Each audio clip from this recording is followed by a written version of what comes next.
For the best experience, please use headphones.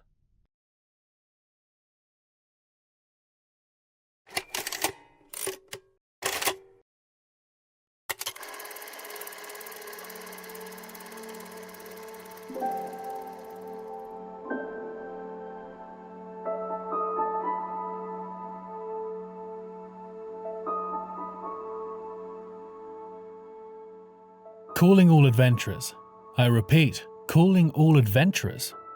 Got some news and a job today. Let's start with the job. Wanted, Clock Tower Keeper. If you're looking to settle for a little while with regular employment, consider this. The ancient clock in Widdershire hasn't chimed correctly in years, and something inside keeps resetting it to midnight at random times throughout the day. Duties include maintenance, rat control, and possible banishment of some kind of eidolon. Room is provided in the tower, but set work hours not guaranteed. For the news. Report reveals every cave in the kingdom is occupied. A new survey by the Institute of Study has confirmed that every single cave, ruin, and abandoned mine in the kingdom of Alariel is presently inhabited by someone or something. Findings include over 1,200 bandit groups, 460 necromancers, 32 dragons, and one confused baker who just needed a quiet place to think. Officials say the discovery raises concerns about national security, spelunking rights, and overcrowding. Census takers and speleologists are uniting in a bid to find a solution. With the formalities done, get settled and listen up. The next part of our thrilling story arrives.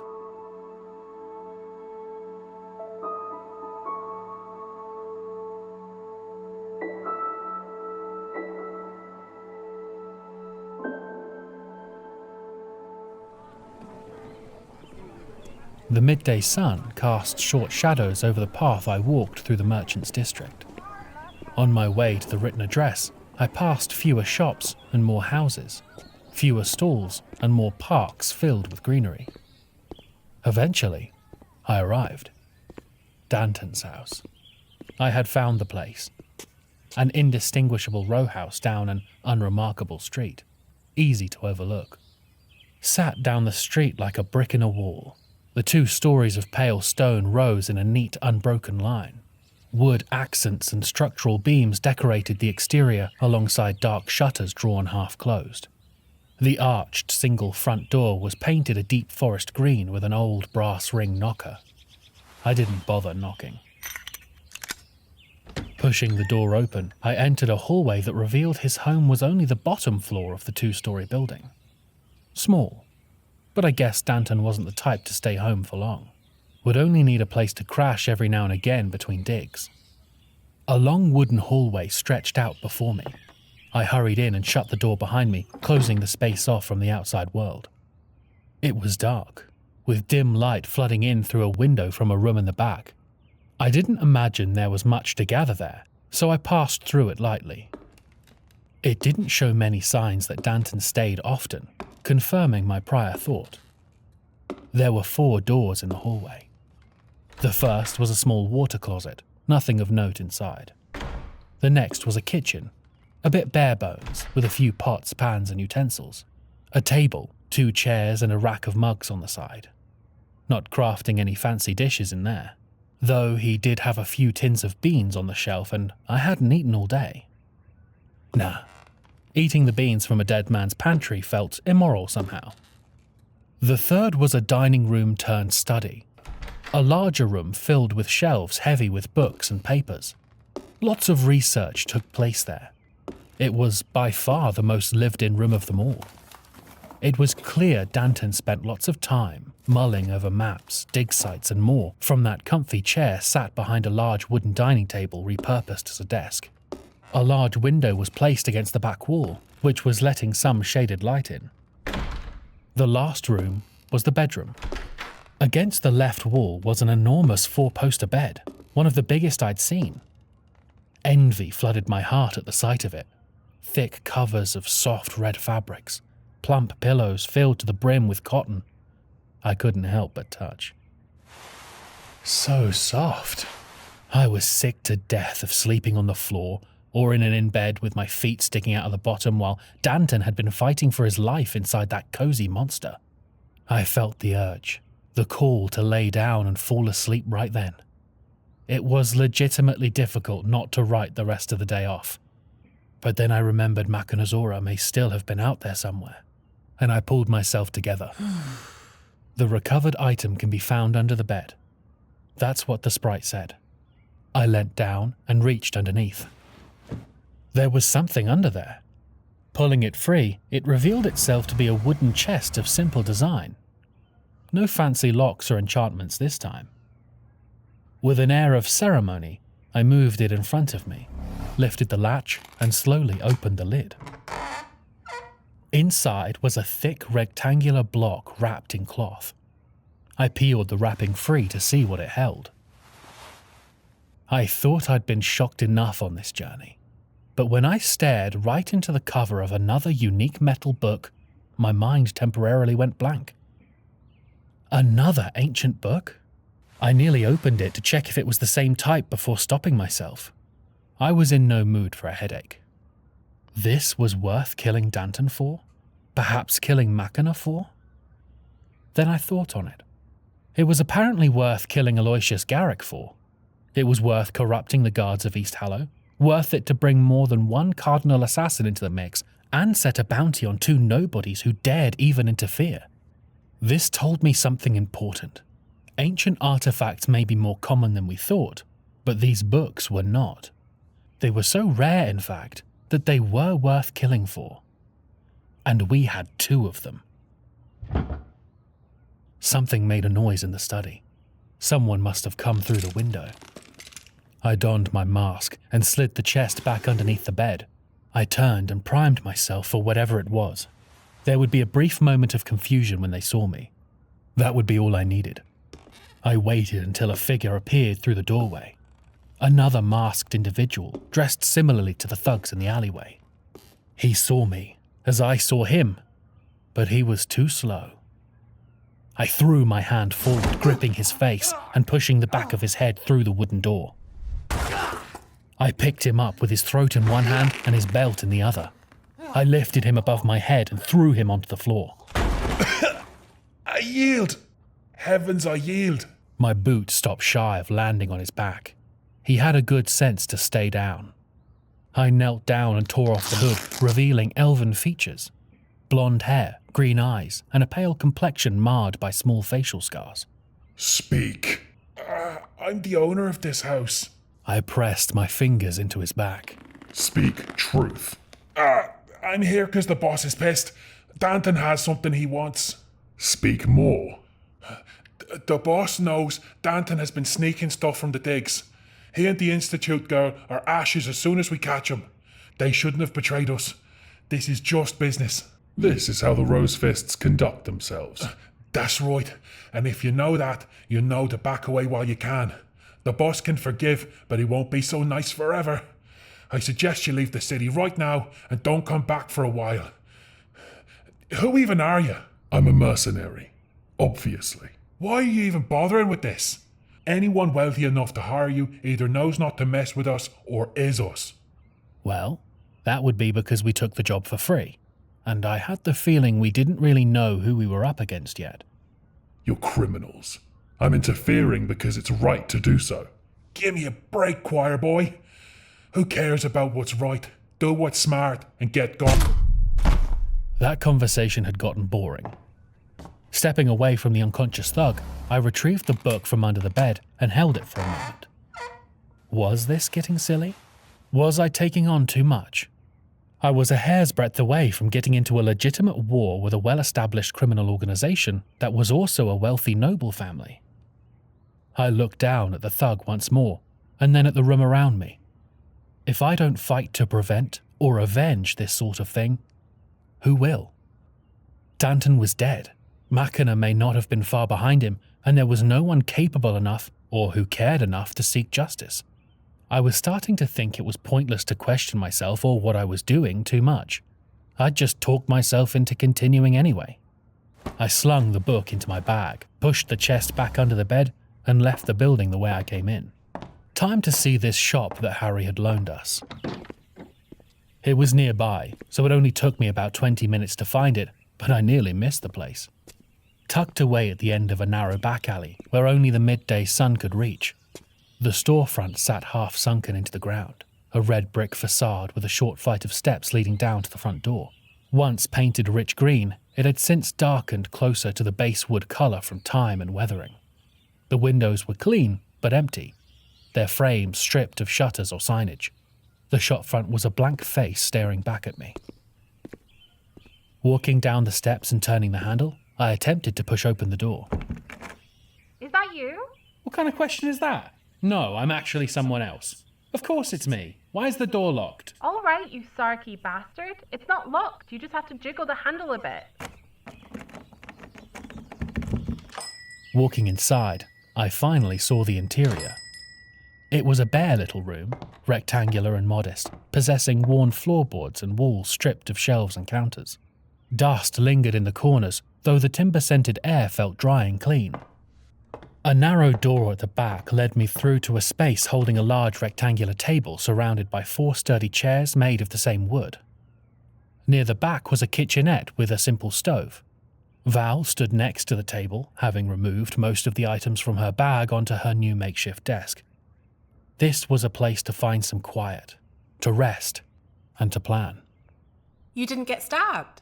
I, in fact, did not get stabbed. Excellent. But that's not to say it wasn't eventful nonetheless. What does that mean? First, what did you discover? Did you find Machina? I placed my bag on the table, took off my coat, and sat down on one of the chairs facing the door. Not a damn sign of her. Her place was sparse. Didn't seem like she actually spent a lot of time there. I couldn't find anything useful or learn anything. Don't people keep poorly hidden diaries explaining everything anymore?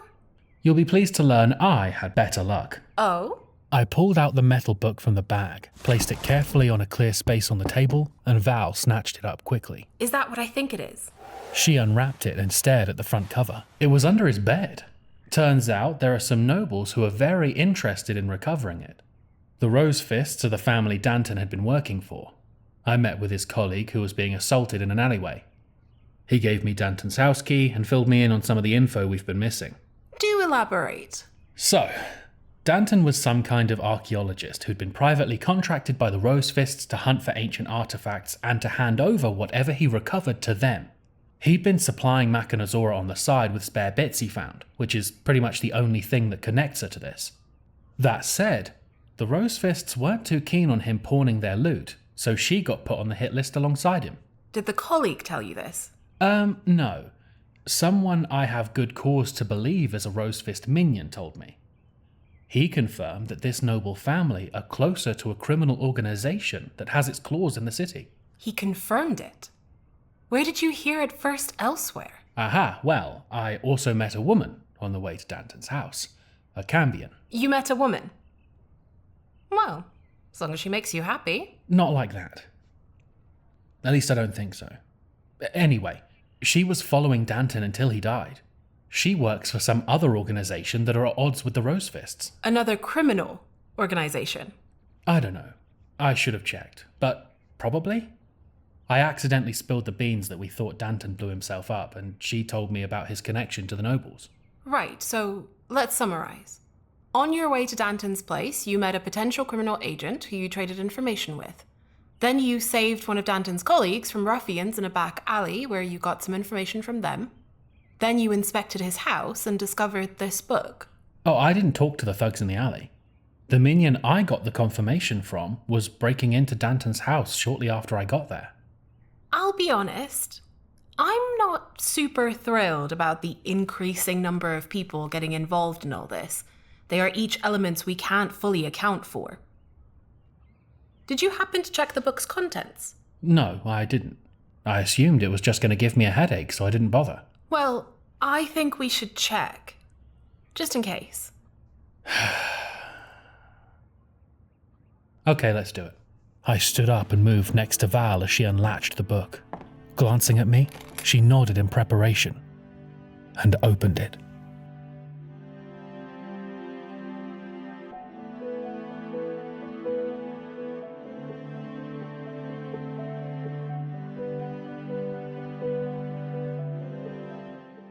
A quick update for you all. A few months ago, I mentioned a warband had been repelled at Fellharrow by a party who then tracked their warpath. They finally turned up some answers. It turns out that the warband was created by way of a devil that has breached the veil and reached our realm. If that is the case, and if this devil is who I think he is, I know him. His name is Scarred, and I promise that he is not to be taken lightly. Thus, I am requesting reinforcements for the original party. If any adventurers are in the region of Fellharrow, link up with them and provide support however you can. I don't know how he got back up here after our last meeting, but he's a wily one, so I shouldn't be surprised. Be careful and evaluate the threat before engaging.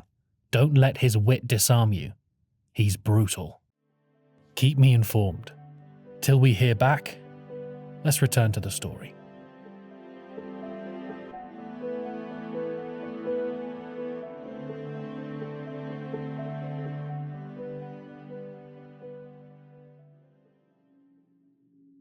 I grimaced in expectation, but was pleasantly surprised by no headache. There was no writing on the metal pages. More guests? I have truly felt the blessings of company of late. My vision snapped upward as I attempted to search the shop for the source of the voice. The only problem with that was that we were no longer in the shop. Around us were 4 huge blank stone walls that stretched up to a blinding light where the ceiling should be. There was even a space in the center of this strange large room where a section of the floor had been cut away, revealing an endless pitch-black void.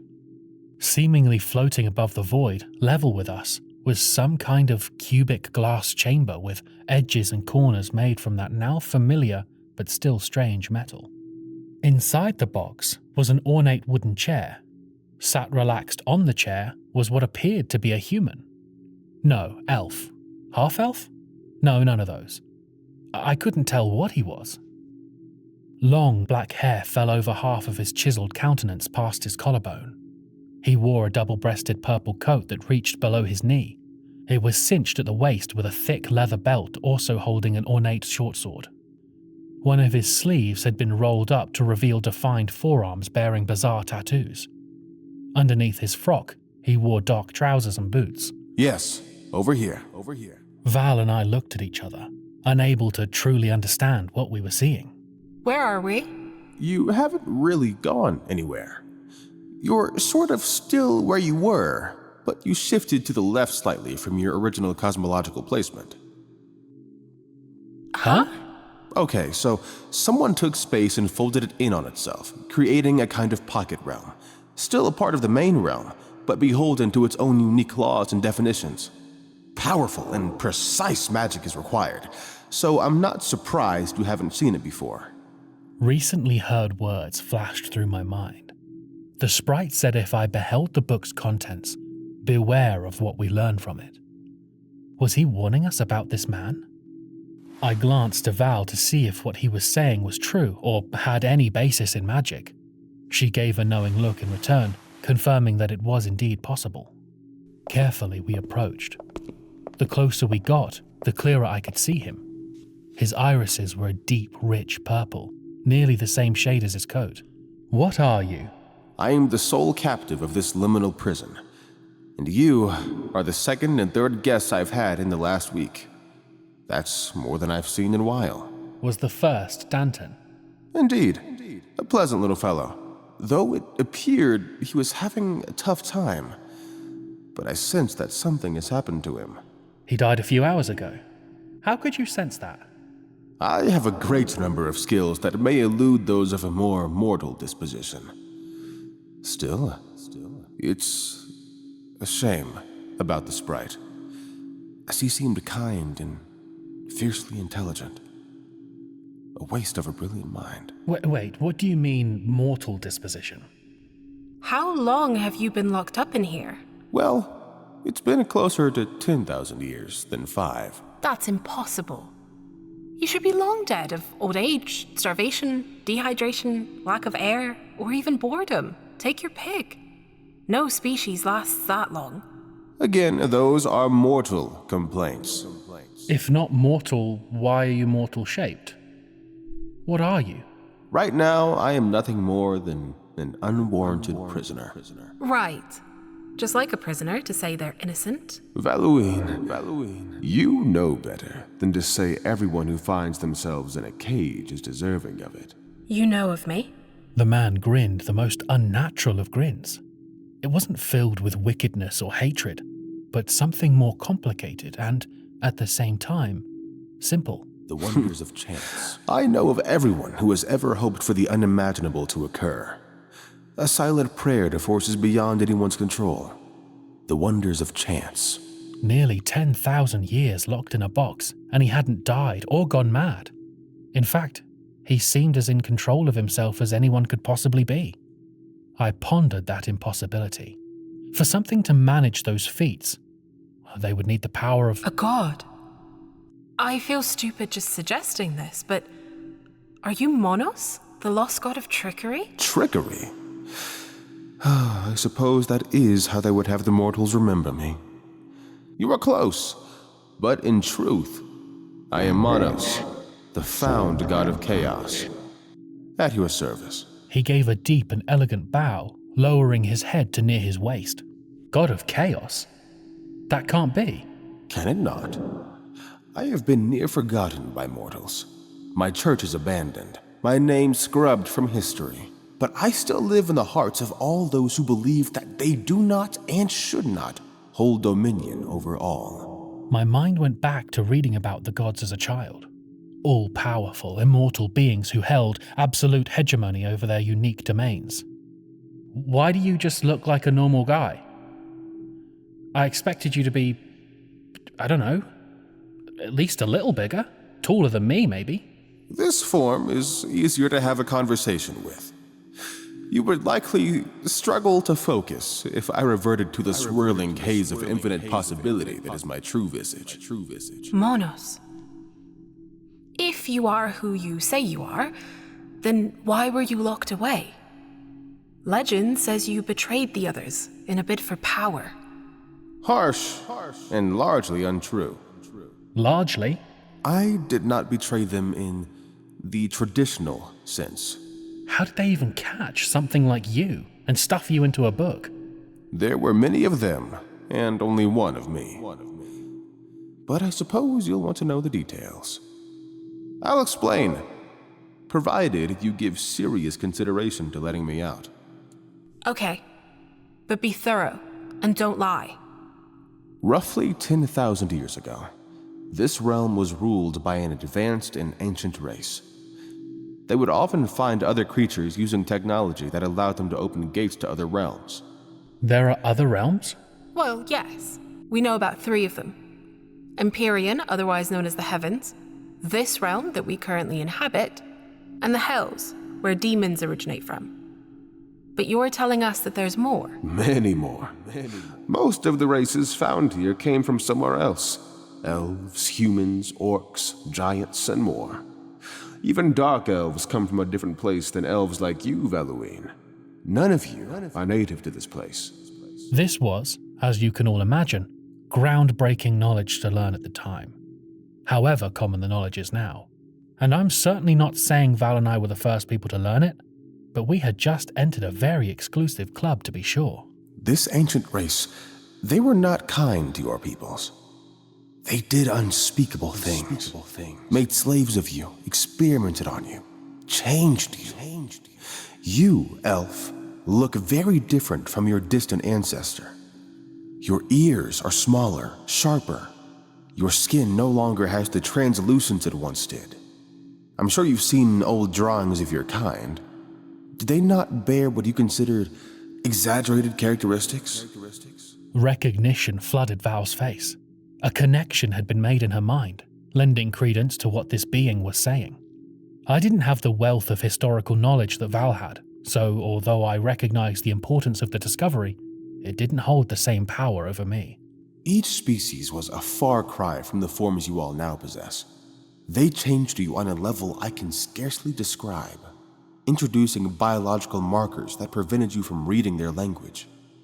If you've tried, I'm sure you can attest to the headaches you get. Holy shit. My mind was racing. I was getting dizzy absorbing all the information. What's this got to do with you? In a bid to escape their master's control, your peoples formed a plan that would require unimaginable precision. Absolutely nothing could be left to chance, to the unexpected, to chaos. Thus, my brother, Zudos, the god of order, helped them place me in this cage to limit my effects on probability.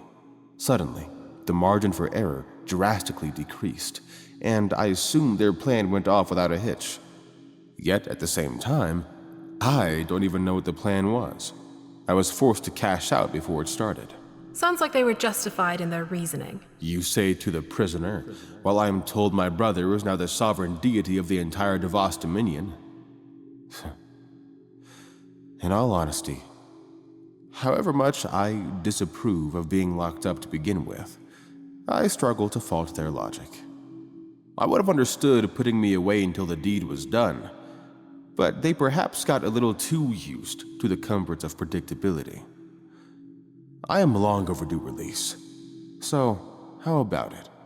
Why in the world would we let the literal embodiment of chaos out of his immortal prison?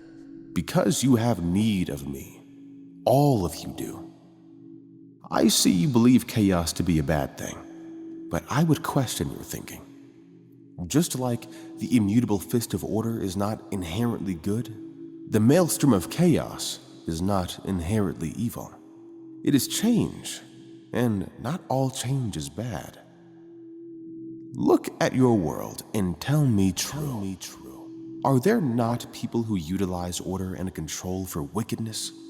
Just as you could use chaos for progress and goodness? The many sides of chaos and order are but faces on a dice rolled to court the innumerable paths of fate. Once again, a grin worked its way over his pristine teeth, but it seemed softer and more genuine this time. We must all take a chance and roll the dice. Silently, Val and I stepped back a few paces and huddled up to confer. Fuck, that was a really good pitch. I'm struggling to argue with him. He's clearly had time to practice. Are we actually going to do this? I worry I'm too young to make a world-changing decision. What's your concern? Why am I suited to make a choice about the fate of the realm? Why not? Don't you live in it too?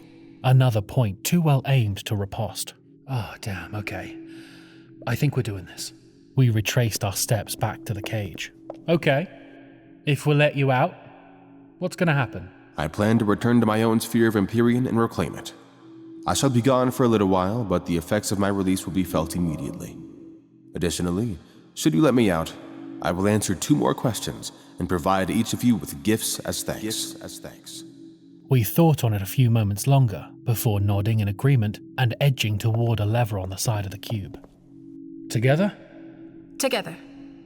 We gripped part of the lever each and pulled downward. I was expecting some kind of explosion or incredible sight of unimaginable power, but the door simply swung open. We stepped back, and Mono stepped forward without hesitation. The second his boot hit the floor of the exterior, he raised his hand skyward, and I watched him pull warbling purple energy into himself. I again expected an explosion. Instead, his hands dropped to his side, as though I'd watched a very thirsty man consume a long-awaited beer. He looked down, his irises no longer subdued purple, but a glowing violet that left a trail of light when he moved. We found ourselves back in the store. The book was open on the floor, and Mono stood beside it. 2 questions. Take a moment to think carefully before asking. Val and I turned back to each other, still reeling that what we just saw wasn't a shared hallucination. I have so many questions, I am literally going to burst. I sensed an explosion was imminent. I share your enthusiasm for learning what he has to say, but we have to be careful. We can learn long-lost facts of history and expand our knowledge base in areas others couldn't imagine. Which is nice, but doesn't actually serve us in a practical way regarding the situation we are currently in. I know, but a girl can dream. Hey, this isn't to say we might not learn that stuff anyway, but there's a life on the line, and I think we need to keep the queries to that. Okay, what do we need to know? We need to know the whereabouts of Machinazora. Our other most pressing issue is Ulysses Heller. For instance, we don't even know where he is, and we need to avoid him if we're going to survive the city.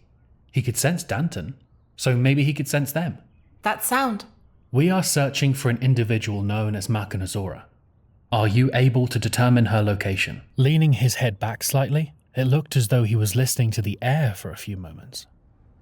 I could see his eyelids briefly flicker, and then he looked back toward us. No one by the name or pseudonym of Makanazora can be found in the world right now.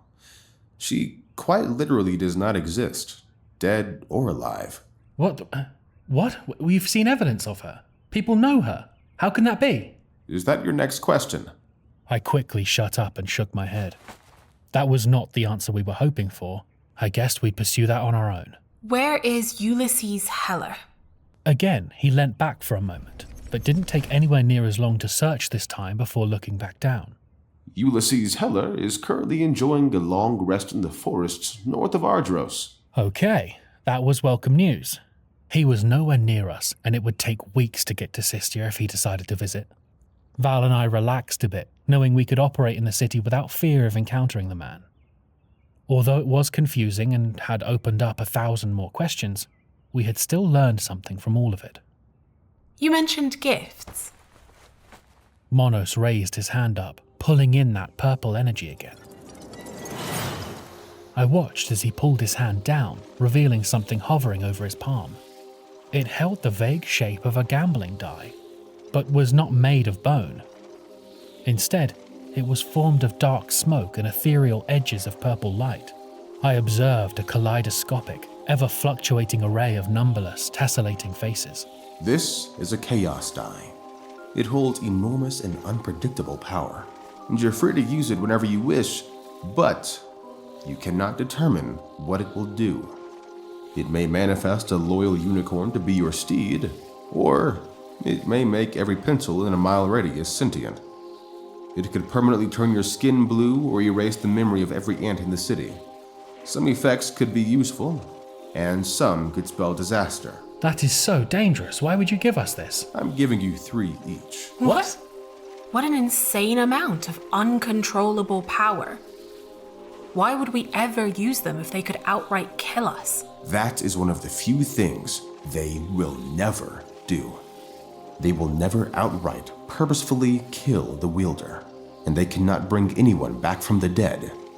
Anything else is fair game.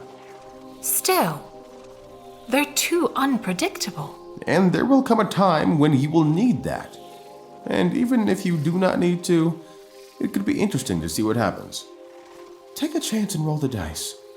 Might be fun. And I'd be remiss not to mention that using them empowers me. He waved the magic away, and I felt 3 knots form in the back of my mind. Empowers you? Indeed. I have been left in a weakened state thanks to my prolonged internment. But you'll get stronger. So you are inextricably linked to the existence of chaos. More like, so long as there is chaos, I exist to amplify it. Wait a second.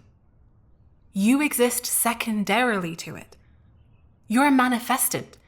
Gods are manifestants? A what-a-festant? A manifestant. A thought entity. He didn't create chaos.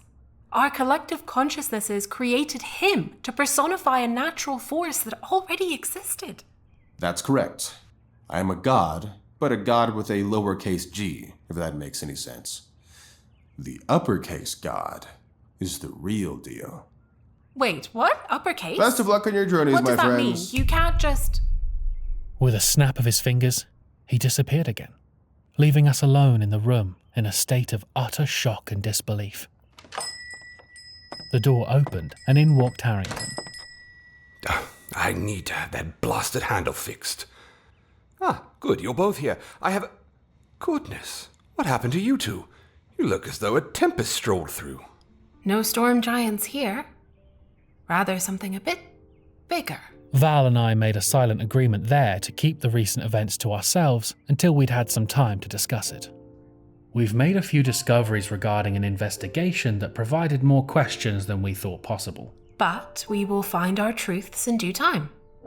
Until then, what brings you by, Harrington? Well, I have done some digging, and it would appear that the nefarious Councilman Lockridge was put onto my brother by a noble family by the name of Rosefist. My brother never mentioned them before, but he offered his services to a myriad of clients over the years. Perhaps they were not very memorable. That connection lined up with what we'd learned at Lockridge's estate. Collinsworth must have been recommended to Lockridge by Hella by way of the Rosefists. We couldn't be sure if Hella knew Lockridge would treat Collinsworth the way he did, but it didn't really matter. I see. What do you know of the Rosefists? That they are a dastardly bunch, to be sure. I wished to confront their patriarch, but he is impossible to get an audience with. However, I've gotten word that he will be attending the Spring Cotillion held at the Royal Palace in a few days, an event I also hold an invitation to. That is most interesting. Say, Harrington, your invitation wouldn't permit for a few +1s, would it? Indeed it does. Do you wish to accompany me? We would love to. But before then, Harry, old boy, we have to fill you in on what we've been up to. Ah, splendid. I shall put on some tea.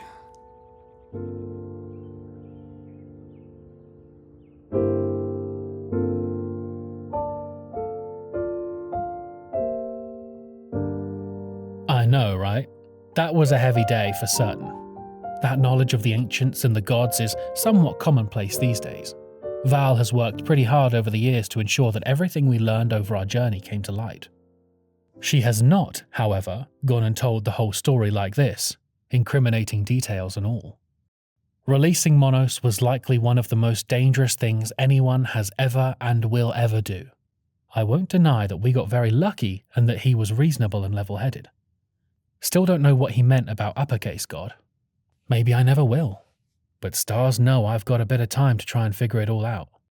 If we are to part this evening with some advice, know this. Information plays a bigger part in your quests than you might think. Hold on to everything you learn, and don't give up knowledge unless you can leverage it for something of equal value. Keep your cards close to your chest and be selective, even among allies. Anyway, let's turn in for the night.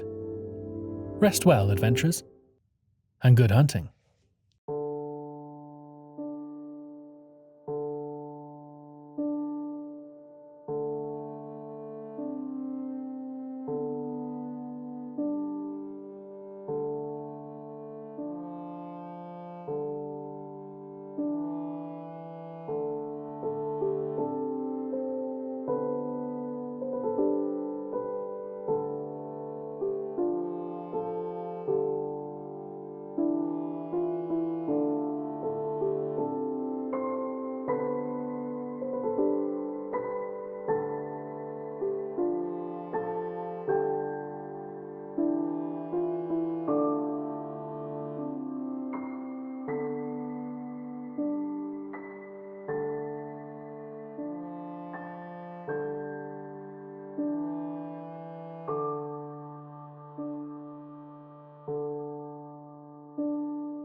Calling All Adventures is a production of the Tower Array, written and directed by Gray Smith.